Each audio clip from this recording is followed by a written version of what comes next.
Moshi, for today's video, let's make a little surprise! Hello mga kamamshi! Welcome back to my channel! I would like to say thank you to all who supported me, and if you are new to my channel, please don't forget to like, share, and subscribe, and hit the notification bell button to keep you updated.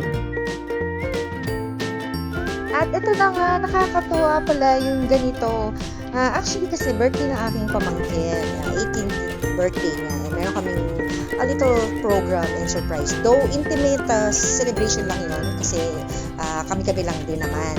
So syempre nag-explore ng mga activities at kung anong idea yung magandang gawin. Originally gusto ko sana yung yung sa cake, yung money pudding sa cake. Syempre, pag ganun, kailangan maghanap pa kung saan pwede magpagawa. And bukod doon, wala na rin kaming oras para mag-prepare para doon.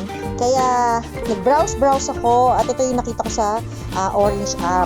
Meron palang klaseng dito yung money pudding box. O, diba? Para ka na rin kagaya mo sa cake, though wala nga lang cake.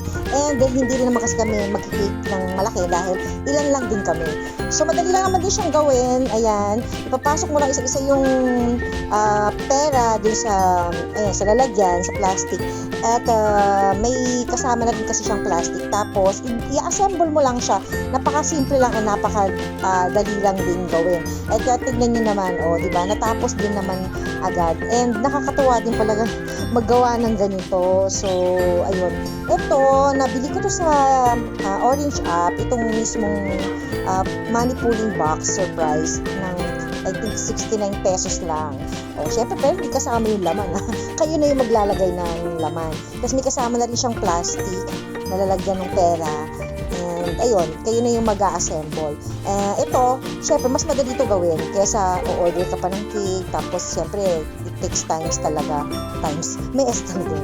It takes time para doon. Kailangan maka-advance order ka. Since limited time na lang din kami. At saka, syempre, ano lang naman to, for small gathering, intimate gathering lang naman to na hindi naman bonggang-bongga. Ang importante, yung memories na ma-celebrate namin. Siyempre, minsan lang mag-18 years old and memorable yon para sa isang dalaga. Though, ayun nga, ayaw din naman kasi niya ng bonggang party at wala din naman siyang party. So, sabi namin sa amin, ito na lang yung naisip namin gawin para mas maganda at saka mas ma-appreciate mo sa intimate celebration lang din naman.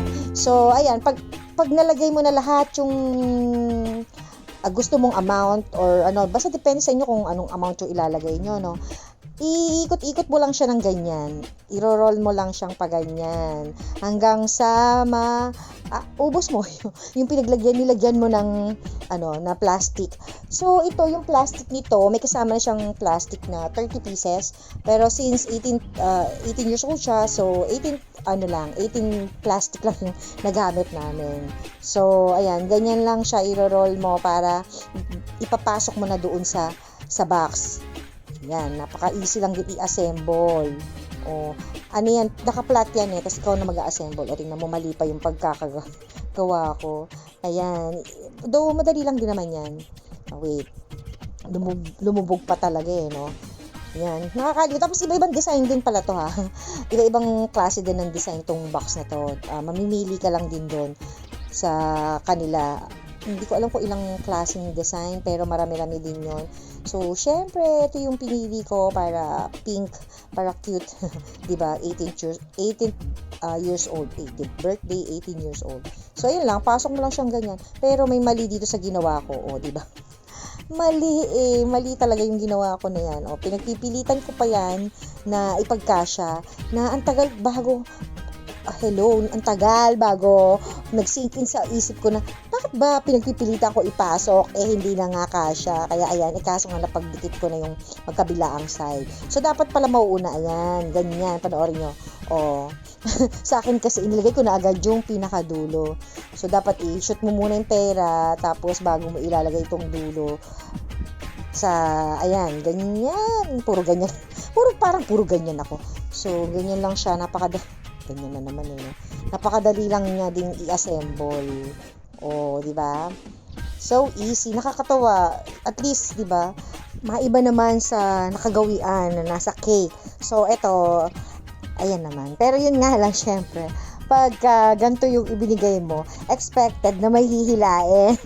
At saka expected na merong ano doon nakalagay. So ito kasi gift to nung anak ko. So pinsan niya bale. So ito yung gift nung anak ko para sa kanya.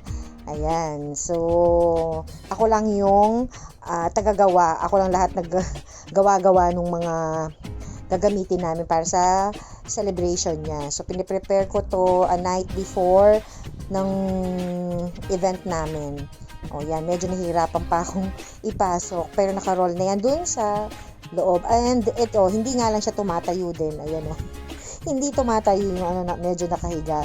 So aayusin na lang yan para medyo tumayo yung yan, yung candle at saka yung cake. Oh, nice na rin, di ba? Kakatuwa. Oh, ay practice pa yun, no? Oh, sige, practice. Ang pagbabalik. So, yun lang. And then, ito pa yung isa, yung accordion. Ito naman yung, di ba, pag nagbibigay tayo ng, what you call that? Ampaw, oh, di ba? So, maraming ampaw, maraming ano yan.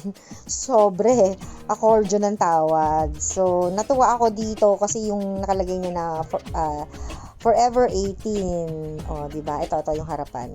Ayan. Ang ganda. Yung mga Chinese, di ko alam kung anong nakasulat dyan. Pero, nice siya tignan. You can put 7 bills, I think. Depende pa rin sa inyo kung magkano bills ang ilalagay nyo. Syempre, ito is ano lang naman. For the love.